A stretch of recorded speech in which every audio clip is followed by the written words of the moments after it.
I'll bet that you want to be successful.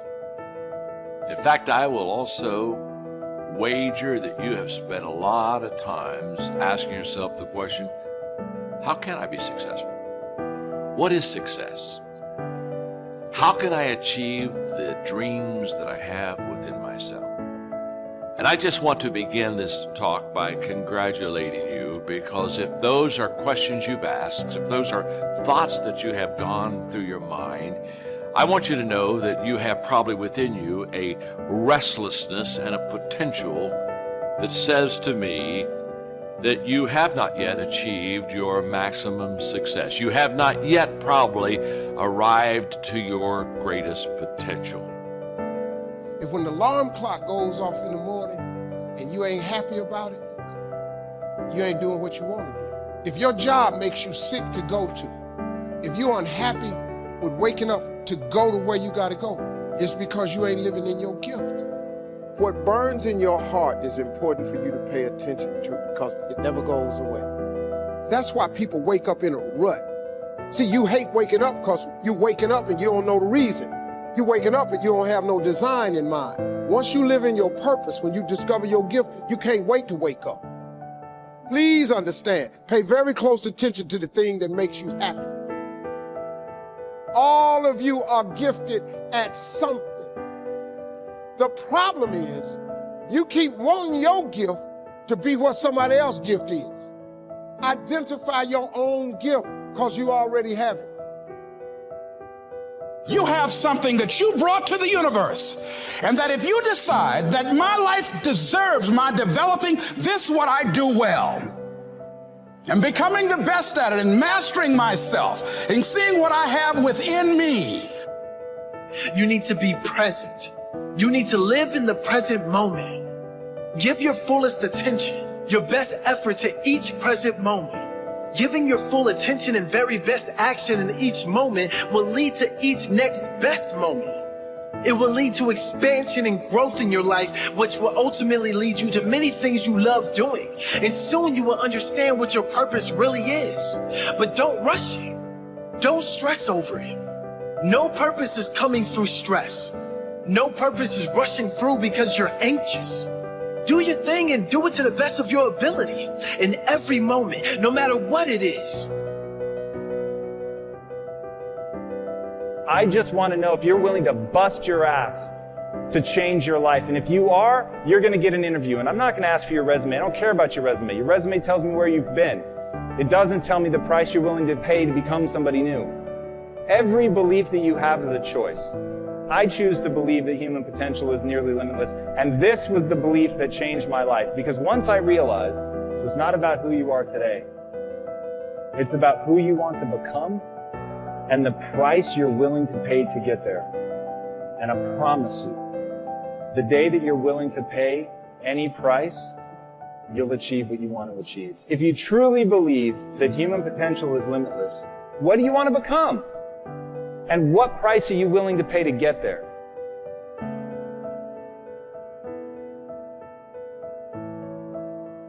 Somebody talks about good health and you're stirred. Right. You need to get a book on nutrition. Get the book before the idea passes and before the emotion gets cold. Go for the book. Start the library. Start the process. Fall on the floor. Do some push-ups. Action. Got to take action. Otherwise, the wisdom is wasted. Otherwise, the emotion soon passes. Unless you put it into a disciplined activity. Capture it. Disciplines is called how to capture the emotion and how to capture the wisdom and translate it into equity. Disciplines. Now, here's what's important about disciplines. All disciplines affect each other. In fact, here's a good philosophical phrase. Everything affects everything. Nothing stands alone. Don't be naive in saying, well, this doesn't matter. I'm telling you, everything matters. There are some things that matter more than others, but there isn't anything that doesn't matter.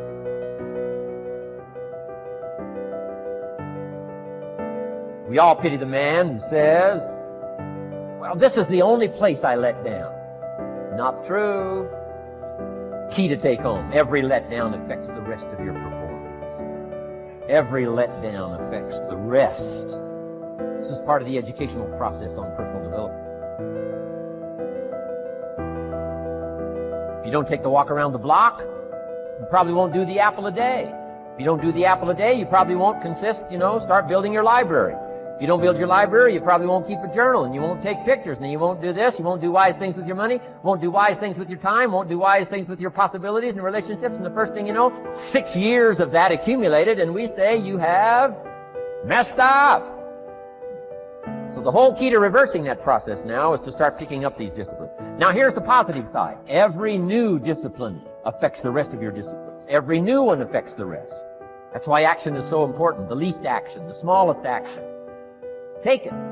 Because when you start accomplishing and the value starts to return from that one action, it'll inspire you to do the next one and the next one and the next one. You start walking around the block, it'll inspire you to get an apple. Get an apple, it'll inspire you to get a book. Get a book, it'll inspire you to get a journal. Get a journal, it'll inspire you to grow, develop some skills.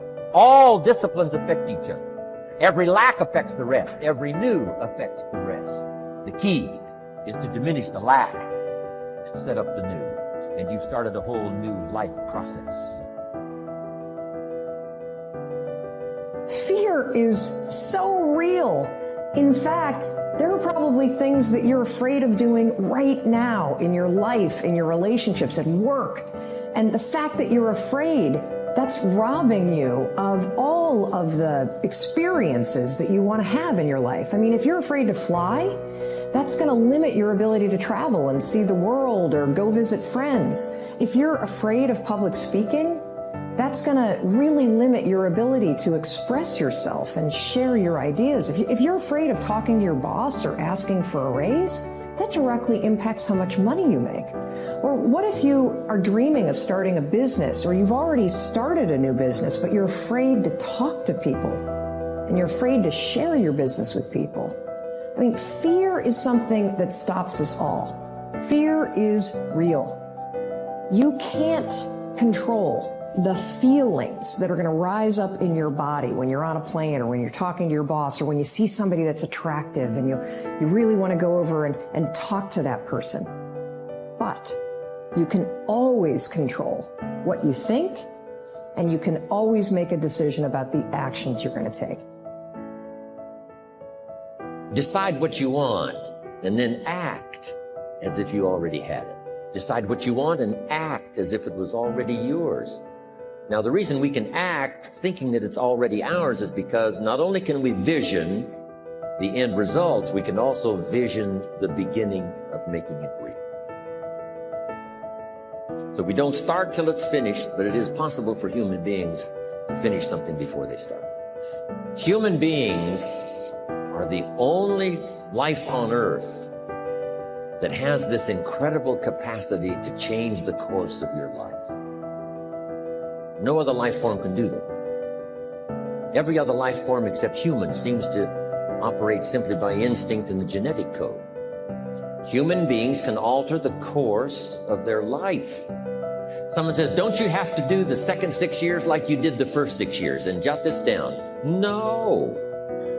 No, you don't have to live the second 6 years like the first 6.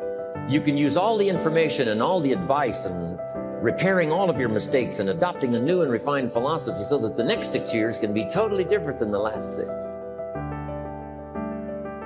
No other life form can do this. See, if you were a tree, you'd be stuck. As a tree, if you used up all the nourishment that was around you and you couldn't change location, see, you would die. But that's not true. Human beings can change location, go north, south, east, west, live here for a while, live somewhere else for a while. So that's a note to make. You can greatly alter the course of your life. Hire on the basis of competence, using objective tests, and let the cards fall where they're going to. And don't be afraid to tell people that that's what you're doing. Watch your HR department carefully and make sure that they're not pushing diversity, inclusivity, and equity initiatives, that they're not requiring people to take implicit association tests that hypothetically reveal their unconscious bias, that they're not doing seminars on systemic racism and prejudice, and then they're not making the assumption that unequal outcomes let's say, in terms of hiring in the STEM fields, or in terms of employment in the STEM fields, which, by the way, are radically overestimated unless you gerrymander what constitutes the definition of a STEM discipline. You have to not participate in any of that. And you have to make it known to your peers, who would be other Silicon Valley founders, I would presume, that you're not doing any of that.